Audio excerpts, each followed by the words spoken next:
Jadi sebenarnya hanya dengan 50 juta Indonesia sudah membuat sejarah IP financing. Jadi bukan narasi besar yang harus 15 miliar untuk bikin film yang film yang blockbuster, sebenarnya bukan itu sesungguhnya. Kalau gagal bayar, perbankan juga kan nggak serta-merta langsung nyita asetnya kan. Kan ada prosedurnya gitu ya. YouTube Musik Itu Politik bersama orang hebat di samping saya, Dede Yusuf, seorang pelaku kreatif, seorang aktor, dan yang lebih membuat saya kaget adalah dia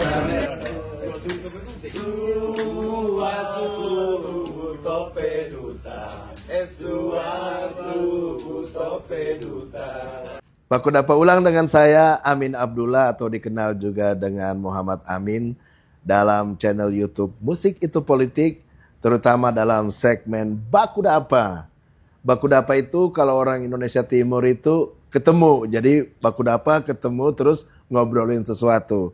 Dan hari ini gue kedatangan tamu Baku Dapa dengan Sugio Dwinanto Wibowo.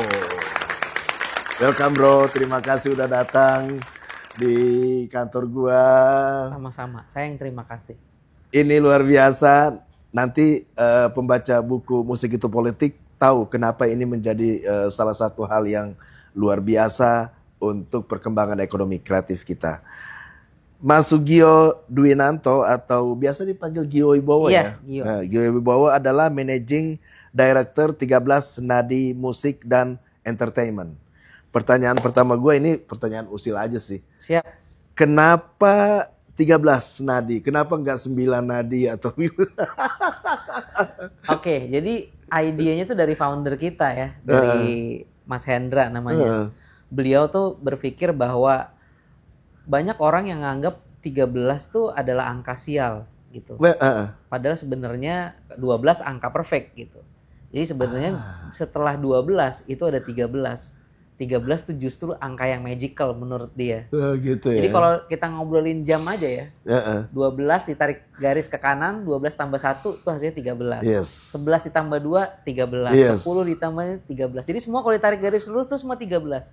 Makanya 9 tambah 3 gimana gitu ya. Jadi 12 tambah 1 12 tambah 1 13. Berarti 11 ditambah 2 13. 10 tambah 3 9 tambah 4. Iya juga ya. Jadi semua tuh 13. Makanya dia ditarik ya 5. Iya benar ya. Jadi angkanya magical. Jadi menurut dia sesuatu tuh nggak harus dilihat dari satu sisi aja.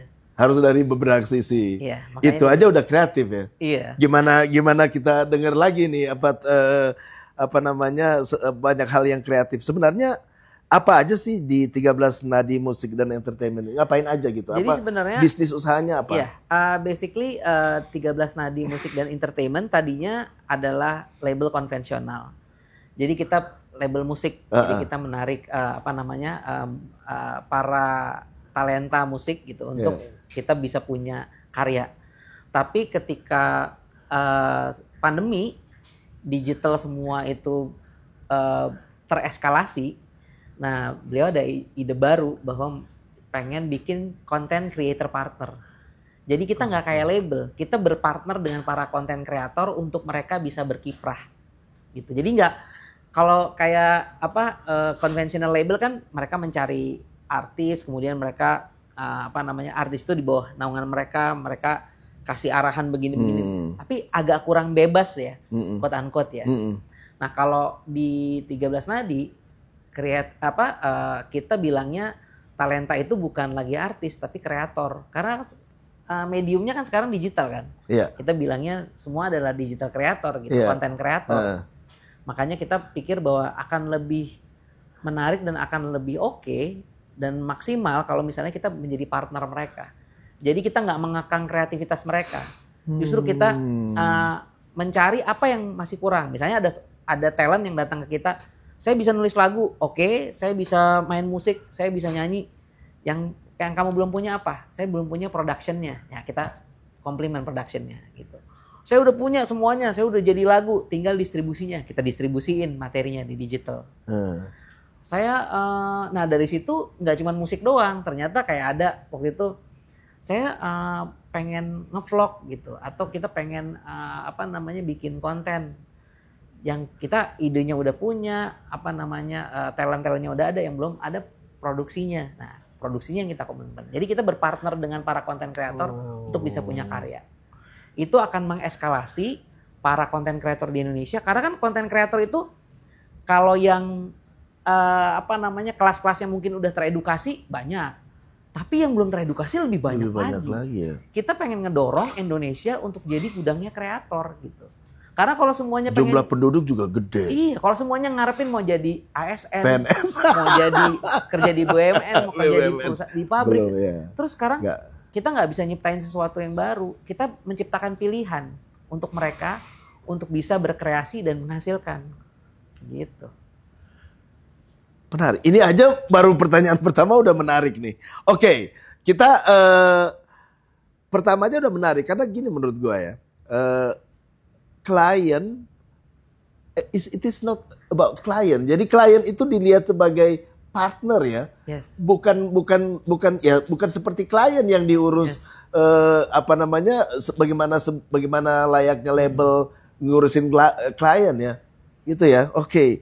Nah ini kaitannya dengan sebenarnya yang penting sekali kenapa Mas Gio Wibowo, saya berharap sekali dan senang sekali bisa ngonten bersama beliau itu adalah saat ini dunia ekonomi kreatif kita itu sebenarnya kepengen lebih jauh lagi, yaitu kita bukan hanya perlindungan terhadap kekayaan intelektual, tetapi adalah pemanfaatan itu menjadi kunci. Sehingga kemudian IP financing itu bagaimana sebuah IP itu kemudian bisa dimanfaatkan, bisa memberi multiplier effect, bisa bahkan menjadi agunan. Itu sebenarnya adalah cita-cita besar bagaimana Indonesia itu seperti itu. Nah, sebenarnya kan hal ini kan bukan hal yang baru ya. David Bowie di Inggris udah melakukannya. Cuman kan masalahnya di Indonesia itu agak beda dengan di Inggris. Nah, PP 24 tahun 2022 tentang pelaksanaan Undang-Undang Nomor 24 tahun 2019 tentang pengaturan penggunaan kekayaan intelektual sebagai jaminan pembiayaan sebenarnya sudah memberi koridor untuk kita bisa melaksanakannya. Nah, kemarin di Yogyakarta 13 Nadi Musik dan Entertainment bekerja sama dengan Bank Hijrah sudah melakukan sebuah perjanjian dan kemudian itu dianggap sebagai pecah telurnya IP financing di Indonesia. Namun itu membuat di beberapa kalangan teman itu menjadi semacam diskusi yang hangat. Benar gak sih ini udah masuk IP financing yang udah pecah telur atau bagaimana? Belum. Dia sudah harus sesuatu yang besar. Nah, mungkin dicerita dulu, Bro. Apa sebenarnya yang sudah dilakukan oleh 13 Nadi Musik dan Entertainment dengan Bank Hijrah? Oke, ini mesti terperinci ya. Ya, memang harus rinci agar semua clear. Clear, ya. Jadi setuju Pak Amin bahwa di luar negeri IP financing itu sudah dilakukan, sudah terwujud. Yeah. Gitu. Sebenarnya kita tarik dulu ke belakang. Kenapa sih IP financing menjadi urgent gitu di Indonesia gitu ya. Pertama, ada fenomena nih yang harus kita buka di sini ya. Jadi ketika waktu pandemi terjadi, itu banyak orang yang mereka bingung mau ngapain, akhirnya mereka bikin konten. Bikin konten, akhirnya kontennya tiba-tiba diminati. Karena memang saat itu masyarakat juga bingung mau ngapain. Akhirnya nonton ini. Nah, akhirnya banyak channel-channel yang growing. Konten-konten digital semuanya growing gitu. Ada beberapa pihak yang melihat itu sebagai ini adalah eskalasi dunia kreatif Indonesia gitu. Tapi juga ada beberapa pihak yang melihat bahwa memanfaatkan ini, ada pihak-pihak yang kita ngomongin dari pihak pebisnis di luar dulu selain pelakunya. Mereka ngelihat ini jadi sebuah opportunity untuk mereka bisa mengakuisisi channel-channel yang bagus itu, gitu. Ini jadi satu model bisnis. Mereka ngeliat, ini ada satu channel yang bagus, prospek pendapatannya oke dari digital. Kalau misalnya gue invest, in terms of mereka naruh dana di situ, kemudian dikembangkan, pasti akan lebih cepat lagi, pasti akan lebih banyak menghasilkannya gitu. Nah itu dari sisi bisnis. Dari sisi pelakunya ada juga yang, wah ini gue bikin konten nggak sengaja gitu, akhirnya atau memang dia udah punya planning tiba-tiba bagus dan dia punya rencana untuk bikin lebih baik lagi in terms of misalnya quality of gambarnya, kemudian misalnya quality dari kontennya, misalnya mengundang bintang tamu atau apa kan butuh biaya. Kayaknya gue butuh investors deh untuk ini. Gue butuh biaya, pasti mikirnya apa? Biaya itu berarti apa? Either ada investor atau dia pinjam duit. Nah saat itu kalau dia pinjam duit dia nggak bisa dong, karena pinjam duit dia kemana? Ke perbankan. Nah usahanya mereka belum tervalidasi.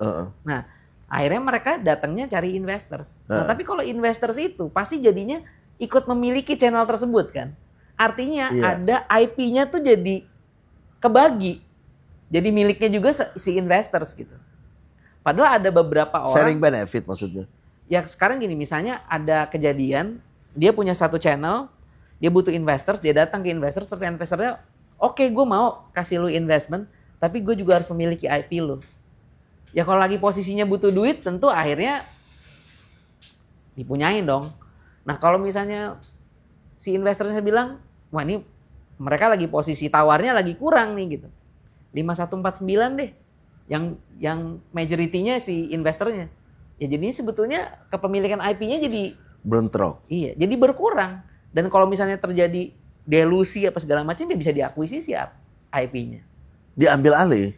Ya jadi majority-nya jadi yang punya investor. Jadi yang punya investor bisa 70-30, 80-20. Iya. Nah, di situ makanya pentingnya gimana kita bisa menggolkan IP ini bisa di-financing, bisa dibantu sama perbankan.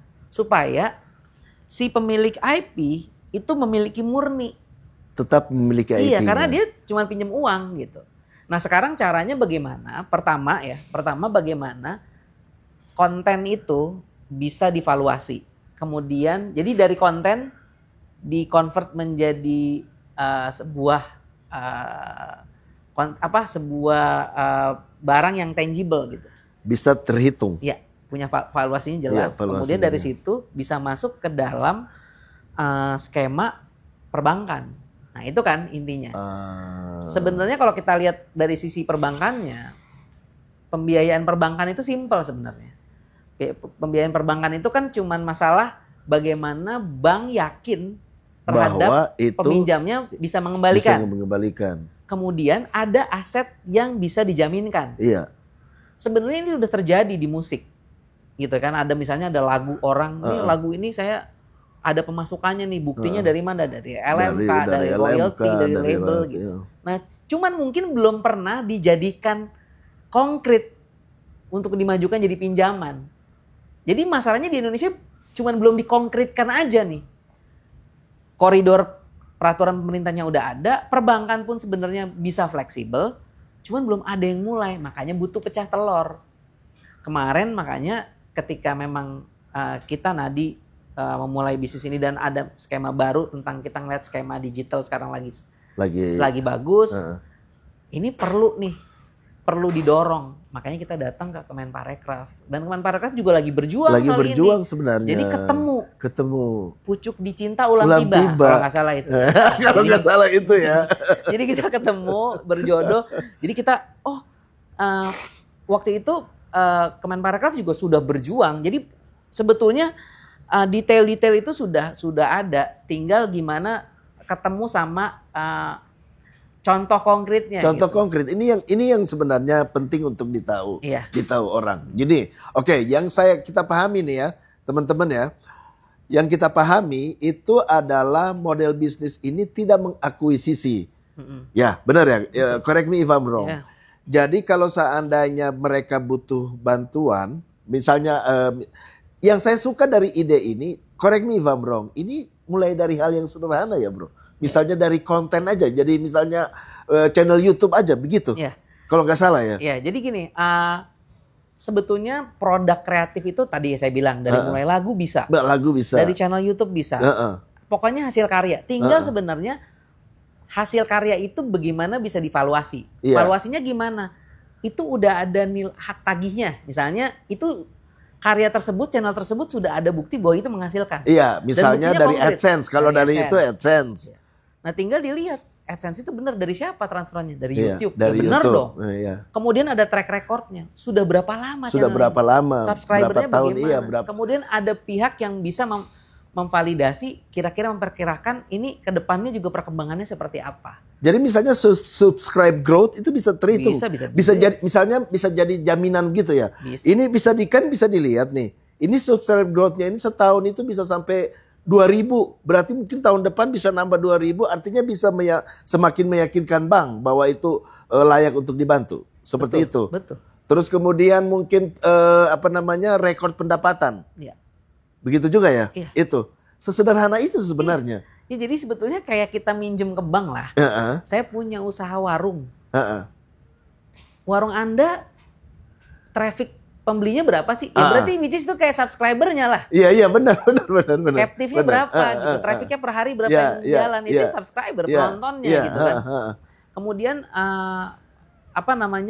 pinjaman ini nanti digunakan untuk apa? Pinjaman produktif, kita mau memperluas warungnya. Ketika warungnya diperluas, pasti ada penambahan okupansi dari pembelinya dong. Betul. Nah, kalau misalnya channel kita mau dinaikin, kita mau studio mau dibagusin. Kalau kontennya bagus, tentu subscribernya akan grow. Studionya bagus, atau dia pinjam uang untuk beli kamera, atau dia pinjam uang buat manggil bintang tamu. Bintang tamunya supaya kemudian menjadi. Itu kan bisa dievaluasi gitu. Oke. Dan traffic, kemudian produknya apa? Ya cuman YouTube doang. Enggak kok. Kita juga ada nih side streamnya. Misalnya audionya kita rilis di Spotify. Podcastnya. Yes. Aslinya kan podcast itu Spotify kan.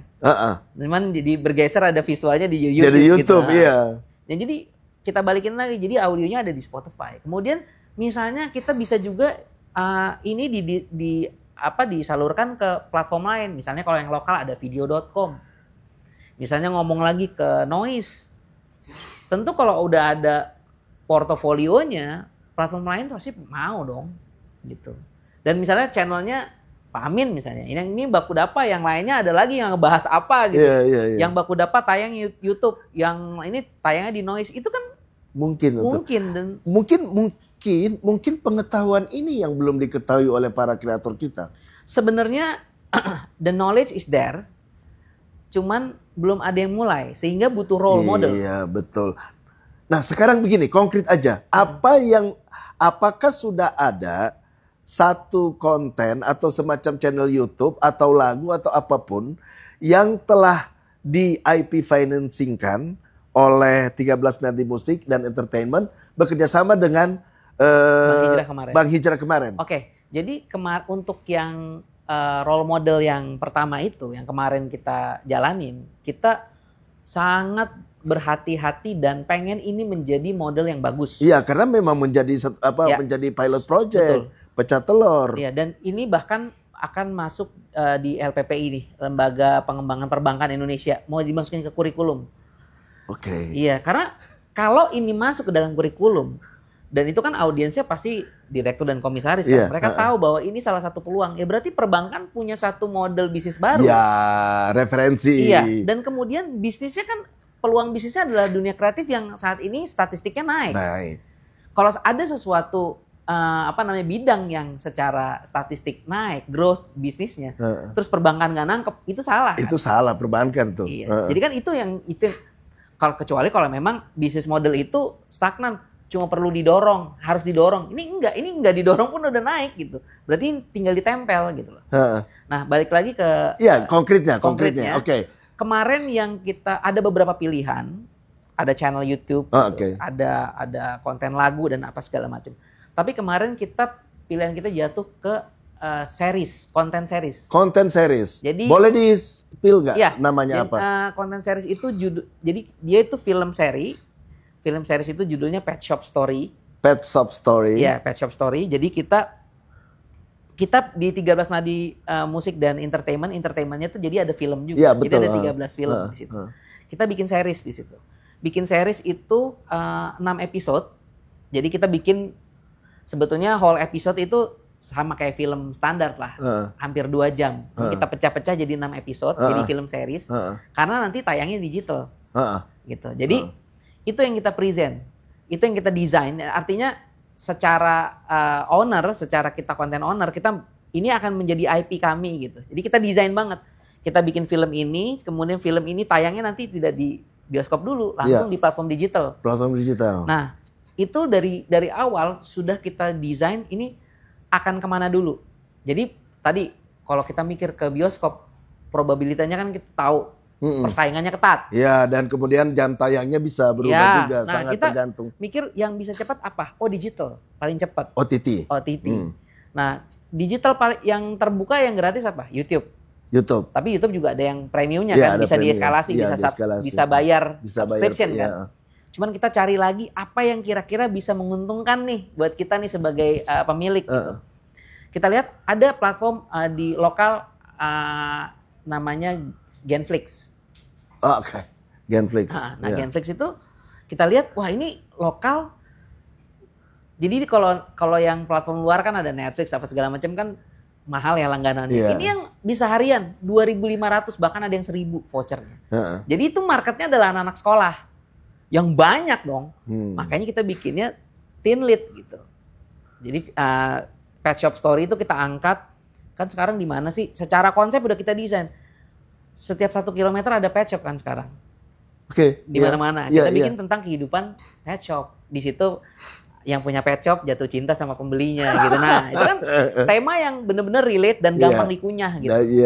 Nah, habis itu kita pilih, oh nih coba kita present ke Genflix. Dan Genflix itu juga mendorong konten-konten lokal. Kan dia juga kerjasama juga sama Parekraf. Dia mendorong juga untuk konten. Nah, mereka setuju. Mereka ceritanya lolos. Dari situ kita kumpulin cash-nya. Menarik gitu, kita pakai cash-cash ada apa namanya, memang cash-cash yang lagi diminatin anak muda. Nah di situ akhirnya mereka mau untuk tayang eksklusif. Nah tayang eksklusif mereka berani bayar advance di muka 150.000 stream di depan. Nah itu yang kita bawa present ke Bank Hijrah. Guys dari teman-teman Bank Hijrah kita present bahwa kita bikin satu konten, ini film series, ini udah ada yang mau nampung. Gitu. Jadi udah ada yang mau bayar di depan. Tapi IP-nya nggak dimiliki orang itu. Jadi kita nggak jual. Itu tetap barang kita. Ini jadi bukti bahwa kita tidak menjual IP. Gitu. Jadi ini mau tayang di Genflix dan mereka mau bayar di depan karena memang udah dicek. Mereka punya keyakinan terhadap ini kan. Kita juga gimana kita convince partner kita dong atau klien kita. Oh mereka oke mau. Nah jadi si Bank Hijrah oke. Berarti value-nya oke ya gitu. Iya secara value pasca produksinya udah ada. Secara value produksinya bisa dihitung. Karena kan ada bukti kita bayar artisnya siapa. Kita bayar pelaku kwitansinya semua lengkap. Itulah pentingnya sebelum kita menjalankan berpikir bahwa konten kita pengen jadi IP, itu manajemen harus rapi. Memang betul. Jadi dokumentasi dari mulai how to manage, dari mulai pre-production sampai dokumentasi keuangan itu harus rapi. Nah itu yang kita harus tularkan ke semua kreator. Walaupun mereka kelasnya kreator rumahan, tapi kalau itu rapi, ada bukti pembayarannya, ada kwitansi, ada mereka misalnya bayar anak kreatif gitu, bayar kameramen, nyewa kamera, itu bondnya semua disimpan. Itu karena akan menjadi value satu konten yang kita lagi syuting ini berapa? Itu kan ada value-nya. Ada value-nya, iya. Misalnya let's say sekarang ini pasarannya satu konten podcast itu value-nya sekitar paling rendah 5 juta. Karena sewa kamera, editor. Dan mesti di value dong kreatifnya. Berapa kira-kira kita bayar kreatif gitu. Nah, itu sampai yang mahal kayak misalnya kelas podcast yang udah jadi lah. Yang udah bintang tamunya jutaan, bisa sampai 20 juta per episode. Iya, per episode. Nah, 20 juta bisa dinilai dari mana? Ya dinilai dari tadi. Ada yang pekerjanya, kita bayar gajinya, bayar fee-nya, sewa kamera, sewa ruangan. Itu menjadi value. Sama waktu kita bikin film series tadi. Gimana kita bayar satu film ini value-nya 1 miliar. Yeah, let's say. Karena kita bayar ini, bayar. Nah, ini jadi secara value pembuatan 1 miliar asetnya, IP-nya. Kemudian kita datang taruh di Genflix selama 2 tahun. Per streamnya bisa kita dapat Rp1.000. Itu lebih gede dari YouTube loh. Jadi artinya platform lokal yang mau mensupport produk Indonesia itu besar. Bayangin kalau ada 1 juta penonton dikali 1.000 berapa? BEP dong. Iya. Break even udah. Sekarang nyari 1 juta penonton banyak, konten-konten yang 1 juta viewsnya juga banyak gitu. Iya. Jadi, nah kemudian, kalau it doesn't make it gimana? Nggak berhasil gitu, nggak doesn't make it di platform OTT-nya. Turun, filmnya bisa tayang di YouTube. YouTube kita pakai YouTube Premium. Jangan pakai YouTube yang biasa, yang bisa jadi mereka subscribe dulu. Dan itu sekarang bisa dengan mudah orang bisa merubah itu. Gitu. Jadi kita mempergunakan platform yang ada. Kemudian audionya kita spare lagi, kita tarik lagi, taruh di Spotify. Jadi series juga. Batman Rising, itu ada di Spotify. Kenapa kita nggak bikin? Padahal orang maksudnya cuma dengar suara doang ya? Iya. Itu makanya kita desain dari awal. Desainnya secara audionya juga bisa dinikmatin. Secara utuh audio video bisa dinikmati. Nah ini yang dipresent ke bank. Iya, dan kemudian bukan cuma itu. Ada soundtrack di dalamnya. Iya. Itu soundtracknya kita lepas juga. Jadi artinya dari satu produk itu punya turunan-turunan revenue stream. Sehingga bank yakin, oke. Di depan aja lu udah bisa dapat misalnya tadi 150 juta. Yang lu pinjem berapa sih? Kita cuma pinjem 50 juta untuk kita jeda sebelum kita produksi film sebelumnya. Film berikutnya. Yang jadi satu series dulu, baru kemudian itu. Jadi dia pasti yakin dong. Dia pinjam 50 juta mas sebentaran juga balik gitu loh. Karena sudah revenue streamnya, revenue stream itu adalah pendapatan sebuah konten dari berbagai sumber. Kira-kira gitu ya pengertiannya ya. Bahkan estimasinya, jadi ada secondary marketnya. Secondary marketnya. Dan misalnya contohnya channel YouTube deh misalnya. Channel YouTube kita ada bantu keluarga almarhum Zainuddin MZ. Nah ini perlu untuk diketahui. Almarhum Zainuddin MZ itu ketika sudah wafat, tahun 2015 diminum kalau 2015 kontennya banyak di-re-upload orang. Betul, di-re-upload orang. Kemudian tahun pas pandemi kemarin makin gila di-re-upload. Iya, memang. Nah, kemudian si keluarga ini merasa bahwa kami kok nggak dapat apa-apa. Kita nggak punya kendalinya. Artinya kita di sini keluarga waktu itu belum ngomongin masalah monetizing. Tapi mereka yang pertama kali mereka concern adalah kok kita nggak bisa pegang kontrolnya ya? Gimana nanti kalau misalnya videonya ditempel sama video yang tidak sesuai. Ada penyalahgunaan lah. Kemudian yang nge-re-upload mereka nggak tahu. Kalau tiba-tiba channel yang nge-re-upload penontonnya gede terus monetize, dia uangnya disalahgunakan sama mereka. Tidak sesuai sama akidah, kan dosanya jadi dosa jairiyah si menurut keluarganya. Pemahaman itu. Mereka datang ke kita bantu. Bagaimana cara membantunya? Jadi kita ini kan MCN ya, multi channel network. Kita punya hubungan dengan semua platform. Kita bidding sama YouTube. Gitu. Kita ngobrol bahwa ini pemilik aslinya tuh ini. Ini IP-nya keluarga ini loh. Iya. Kita ditunjuk sama ahli warisnya. Nah kita ngeluarin. Nah itu pentingnya bagaimana dokumentasi legal. Tadi kan dokumentasi keuangan, legalnya penting. Legal penting. Jadi segala sesuatu harus digarap secara termanage. Dari dokumentasi legal, finance, itu semua harus kita rapihin. Makanya kalau teman-teman punya konten, punya apa, persiapan itu harus ada dari awal. Nah, kita dapat surat penunjukan dari keluarganya, kita bidding ke persuasif ke semua platform. Oke, berarti kalian memang benar nih ditunjuk sama keluarga. Bahkan kita bikin press conference waktu itu. Jadi terus kemudian yang liar-liar, yang artinya tidak sepengetahuan keluarga itu take down dong. Bisa. Jadi kita punya 3 kendali di situ. Pertama kendali untuk kita bisa, ini tidak sesuai nih, kita take down ini gitu. Oh bisa, bisa. Tapi tetap yang take down dari YouTube, dari platform. Gitu. Iya. Misalnya ada sesuatu yang, ini nggak oke nih, ini bukan punya, bukan kita nih, bukan authornya di platform mana gitu. Kita bisa take down itu, karena kita punya surat kuasanya kan. Iya. Nah itu, yang pertama kali itu dulu. Kan banyak juga yang kita nggak tahu. Nah yang kedua adalah kendali monetisasi. Jadi misalnya di re-upload sama orang yang kita tahu channelnya bagus, kemudian juga jadi berkembang dan itu bisa justru mengedukasi umat gitu. Yeah. Nah nggak ada salahnya dong yang punya channel nge-share monetisasinya. Nah itu kita bisa ambil. Jadi melalui 13 nadi, batas nama keluarga untuk kemudian melindungi dan kemudian ada misalnya ini kemampuan negosiasi ya. Artinya legal untuk menegosiasikan untuk kepentingan keluarga. Kita bikin press conference waktu itu. Jadi kita bikin press conference dihadiri sama media. Kayak gini loh, simpelnya mungkin ketika STNK hilang kan kita mesti bikin iklan koran. Nah, ya kan? Kalau emang bener kita memang bener kita perwakilan keluarga, kita bikin press conference dimuat sama 5 media nasional. Itu kan jadi public appealing kan, jadi pembuktian publik bahwa kita memang ditunjuk gitu. Nah, dari situ yang kita fight ke platform-platform. Dan platform ketika itu, oh iya emang kalian udah nongol di media online, udah benar. Mereka kan. Dan ada surat hitam di atas putih dari keluarga. Iya, dan itu yang kita klaim. Jadi kita jadi konten IP sekarang, orang yang wafat itu masih bisa jalan. Iyalah, sesuai undang-undang kan. Dan kita tarikin itu, kita bagikan ke keluarga. Dan kemudian tadi ada kendali tadi yang take down atau monetisasi. Berikutnya tuh kita juga bisa berbagi. Jadi sama yang punya channel tadi. Yang punya channel tadi. Iya, misalnya ini dulu nggak perlu di take down, tetapi ya sesuai aturan main, lu harus ngasih berapa lah gitu. Jadi artinya yang punya konten juga happy lah gitu. Konten almarhum. Dan sekarang kan keluarga kebetulan juga hasil monetisasinya itu juga dipakai juga untuk berdakwah. Jadi bikin haul, bikin ceramah-ceramah di masjidnya almarhum gitu. Jadi dakwahnya jadi panjang gitu. Jadi berkah juga ya. Iya, artinya sustainability-nya jadi tercipta. Gitu. Gue kebayang kayak Kus Plus gitu ya.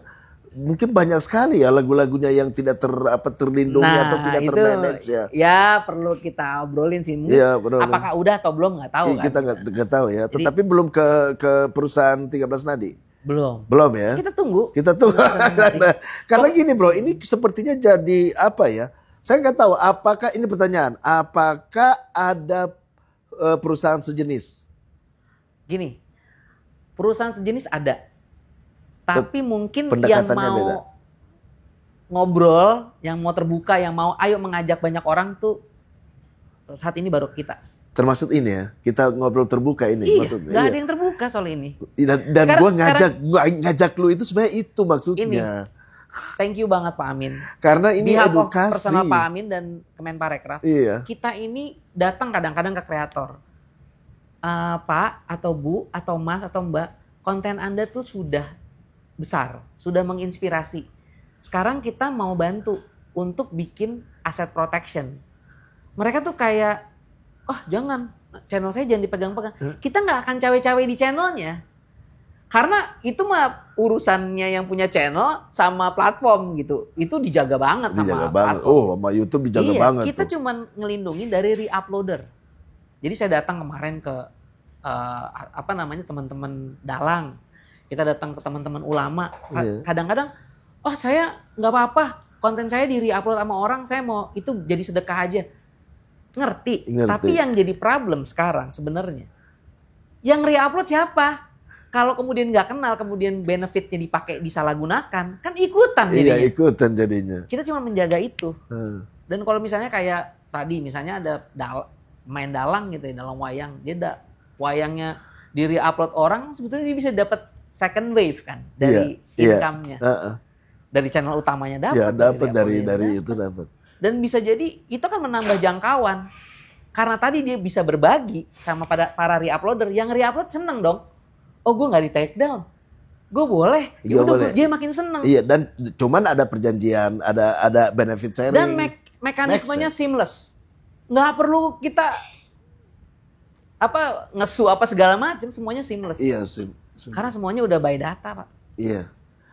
Oke, kembali lagi ke persoalan 50 juta pinjaman itu ya. Karena itu menurut saya adalah titik awal di mana sederhana banget. 50 juta pinjaman dari bank 50 juta dan itu udah ada, sudah diberi. Sudah. Dan itu yang kemarin yang pecah telur kan, yang di Jogja itu kan. Dan kita begitu dibayar sama OTT, wah ini bisa lunas nih langsung nih, cuma kena penalti kalau langsung lunas. Jadi artinya semudah itu gitu. Jadi meyakinkan bank itu juga, produk bank kan kalau dia ngandelin produk utamanya cuma nyimpan duit kan juga rugi. Iya. Jadi sebenarnya hanya dengan 50 juta Indonesia sudah membuat sejarah IP financing. Ini maksudnya, ini yang membuat saya senang dengan ide ini. It is not a big narration. Jadi bukan narasi besar yang harus 15 miliar untuk bikin film yang film yang blockbuster. Sebenarnya bukan itu sesungguhnya. Tetapi memulai dari hal yang sederhana, betul. 50 juta hanya untuk satu series. Jadi produk udah ada dulu. Series pertama udah episode 1 udah jadi. Jadi kita desain dulu, ya, artinya sampai 6 series. Sampai 6 series kemudian kita dari mulai ininya skripnya dan segala macam. Nah, kita present dulu ke calon pembelinya nih. Baru ada, jadi calon pembeli udah yakin. Udah yakin, dia udah ada hitam di atas putih udah ada. Kontraknya dapat, itu kita bisa jalan ke bank. Gitu. Jadi bukan kontraktual financing sebenarnya, karena tetap ada pinjaman di bank, ya. Benar kan? Jadi kalau kontraktual financing itu kan kalau seandainya ada kontrak terus dia gimana? Apa bedanya kontraktual financing dengan IP financing? Ada orang yang bilang bahwa saya juga bisa, saya bisa ngegadein PO saya gitu. Purchase order atau itu nggak kayak gitu. Kita jadi dulu IP-nya. Itu. IP-nya harus jadi dulu. Itu dulu. Karena kenapa? Karena kalau terjadi apa-apa IP-nya yang diambil. Ya. Gitu. Nah, ini juga sekarang ini yang di Indonesia sebetulnya jual beli film itu udah berjalan. Cuman nggak pernah terungkap dan jual belinya di bawah under the radar semua gitu. Under the radar maksudnya? Ya, nggak ketahuan di antara. Nah, itu kan sebetulnya harus di bring up supaya orang tahu bahwa yang penjualan yang terjadi kan untuk film yang kelasnya film bioskop. Sekarang kan film udah banyak yang film-film yang. Sekarang gimana nasibnya kalau kita mau bikin film, teman-teman anak-anak SMK yang bikin film, anak-anak kuliah yang bikin film. Kalau mau nunggu tayang di bioskop kapan bisa jadi filmmaker? Iya. Mereka harus punya film dulu dan itu udah bisa punya karya gitu. Kemarin ada film series Tilik ini yang di YouTube bisa jadi 10 juta. Iya, itu udah jadi IP. Iya, jadi IP. Itu bisa digadein tuh, bisa dijaminkan. Bisa dijaminkan di kolateral. Iya. Dan kalau misalnya kita nggak perlu ngobrolin yang tadi yang miliar, setuju. Jadi kalau konten kreator yang baru punya channel yang ngasilin 1 bulan baru 7 juta.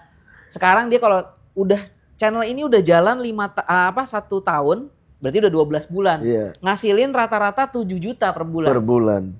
Berarti kan kalau dikali 12 kan udah lumayan. Udah hampir 100 juta.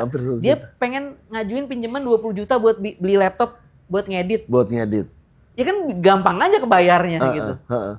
Jadi kita nggak usah mikirin, it can be start dari sesuatu yang simple tadi. Nah itu betul. Kalau itu saya setuju banget. Jadi low hanging fruit, bukan sesuatu narasi besar. Dan kemudian kalau terjadi gagal bayar 50 juta, gimana susahnya sih bro? Iya.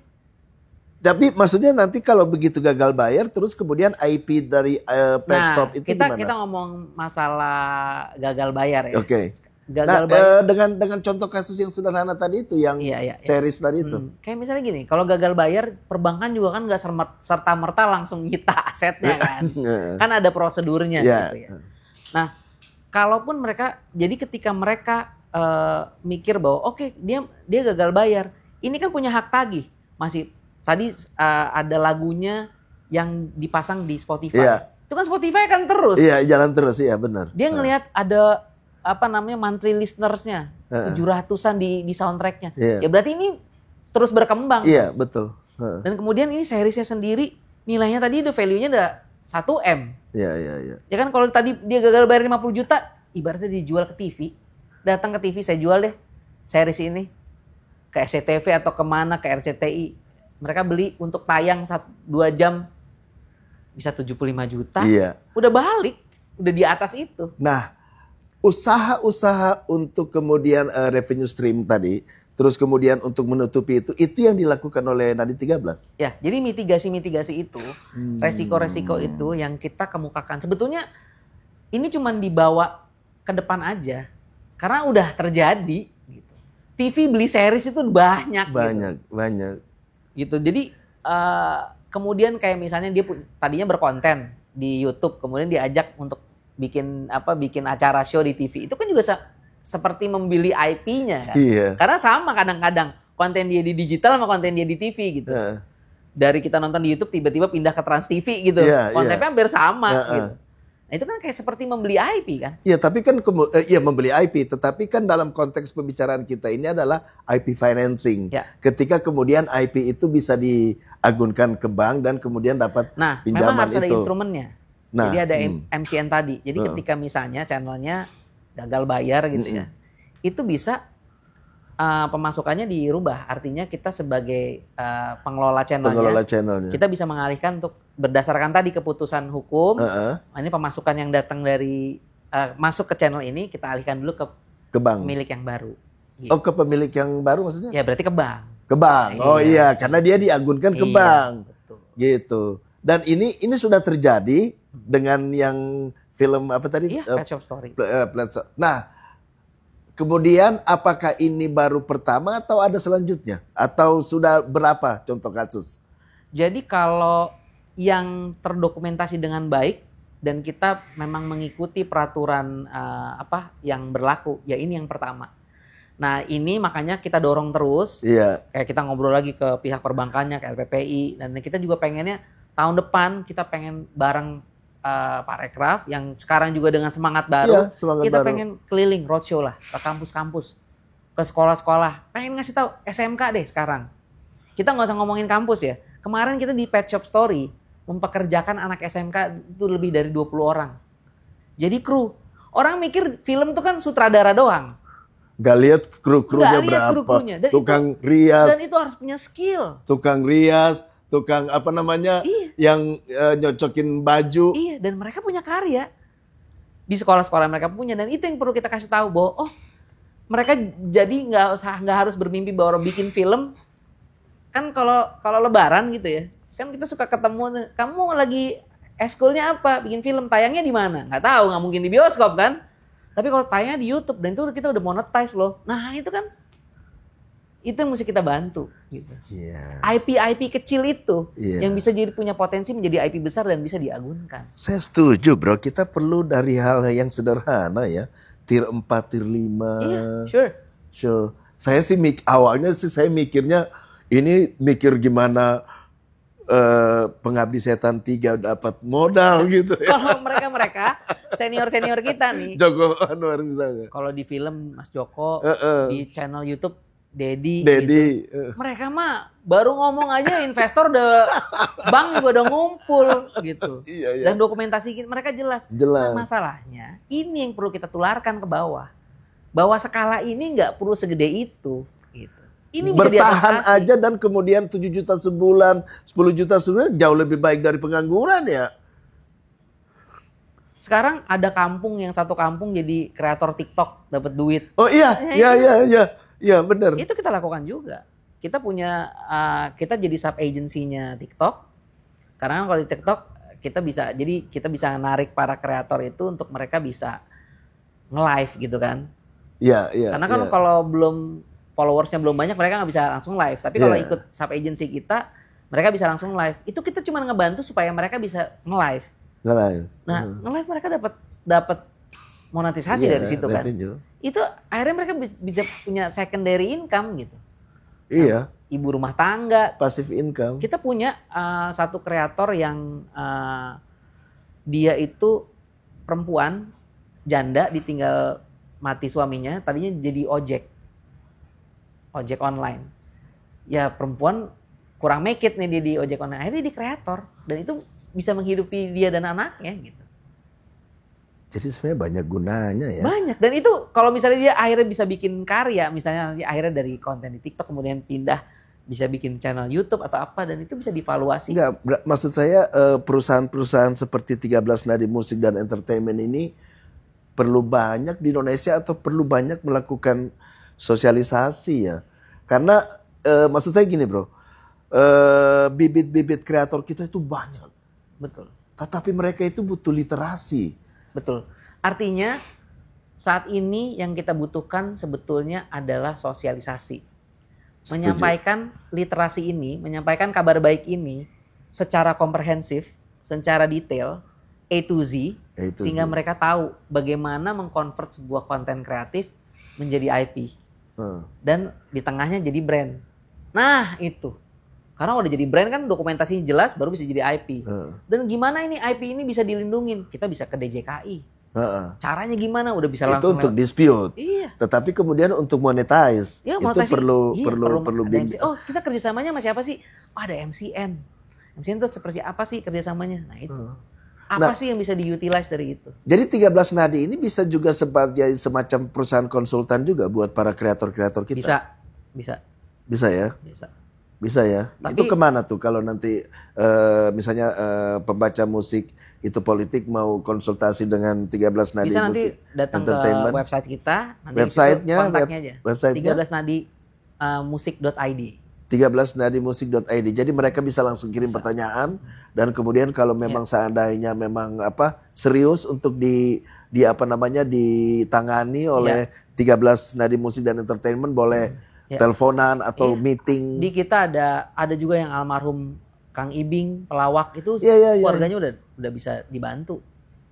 Nah itu yang perlu untuk saya pikir audiens musik itu politik perlu tahu.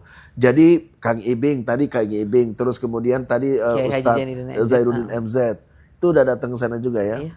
Dan ini teman-teman yang datang konsultasi atau datang ini gimana? Gimana? Tadi kan bilang udah tahu caranya adalah langsung aja kalau mereka bertanya pasti kita jawab. Karena makin banyak yang tahu, kita semakin senang. Iya, makin opportunity-nya pasti terbuka lebar. Kita secara bisnis semakin banyak yang mau bergabung ya kita makin senang lah. Iya, makin banyak bergabung kan yang pasti akan ada benefit sharing dari Dan kita benefit sharing ya. Jadi artinya nggak ada bayaran, artinya nggak berbayar. Tapi nanti kita sharing. Gitu. Itu yang bagus. Saya kira model benefit sharing ini bisa dikembangkan untuk ekonomi kreatif kita kayaknya.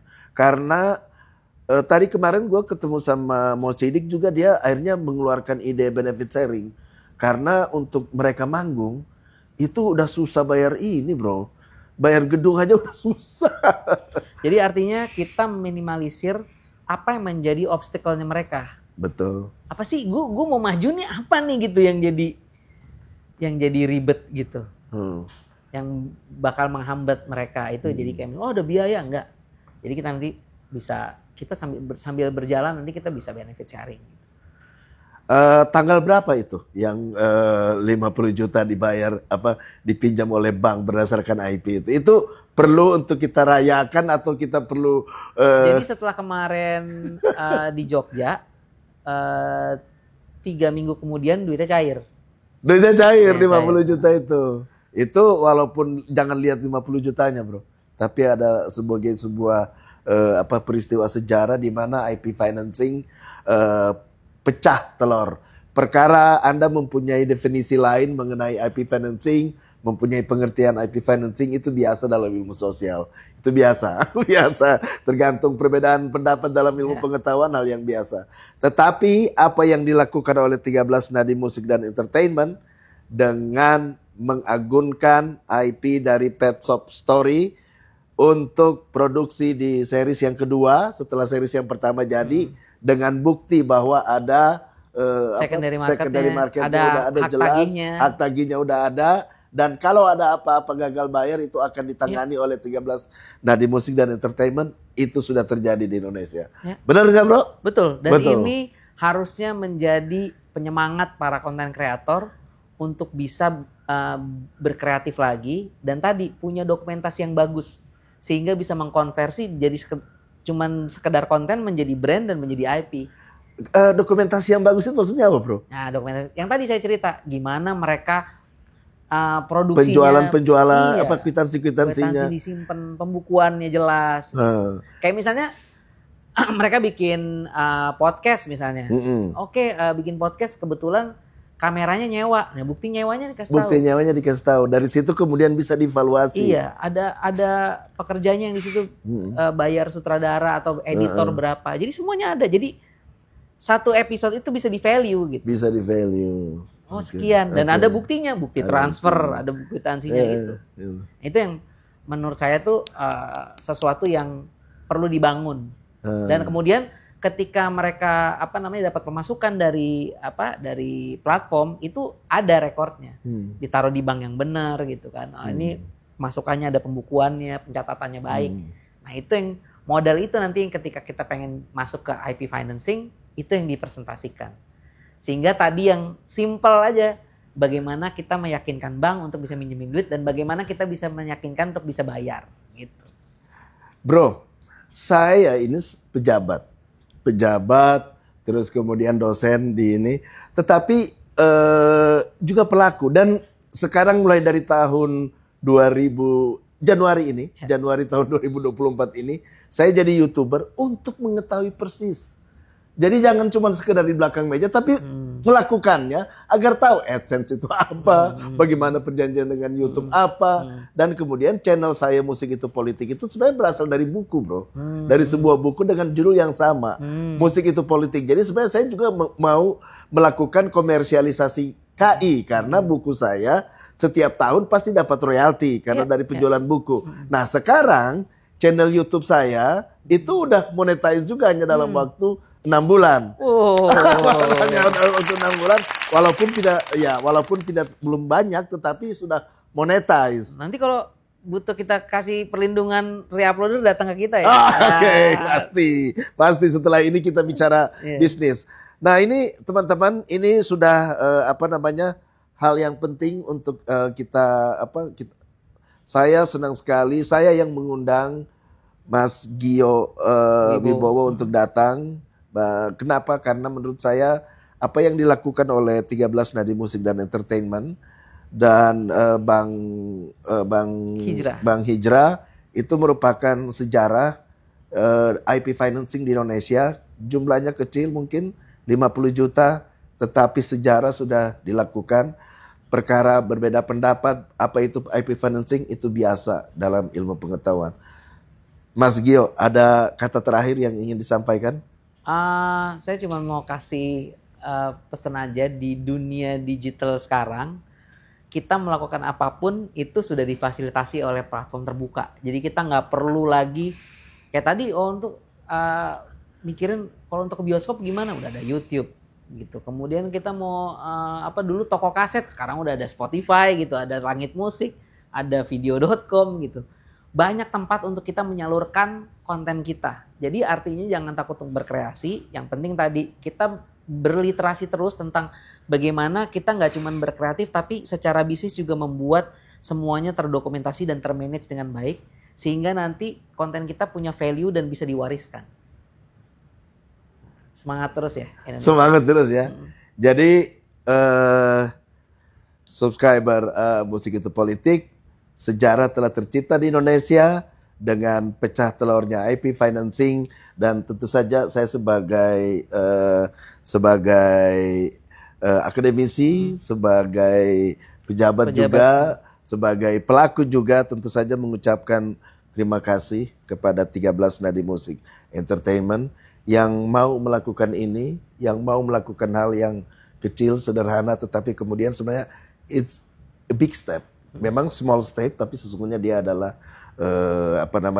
langkah yang panjang, langkah yang besar, agar kemudian, kenapa? Karena dari yang 50 juta bisa berkembang ya, bro. Iya loh. Bisa berkembang. 50 juta kan buat Pak Amin kecil, kalau buat pelaku UMKM itu gede banget. Buat gue juga gede, buat juga gue besar. Tapi kan kemudian bisa berkembang dengan agunan yang lebih lebih besar ya. Sebetulnya kemarin Hijrah nawarnya lebih gede lagi, karena kan yang diagunkan 1 miliar nilainya kan. Jadi kita bisa pinjamannya bisa lebih gede lagi. Cuman kita dikit aja dulu deh. Iya, dikit aja. Artinya risiko bisnis juga ya, risiko bisnis.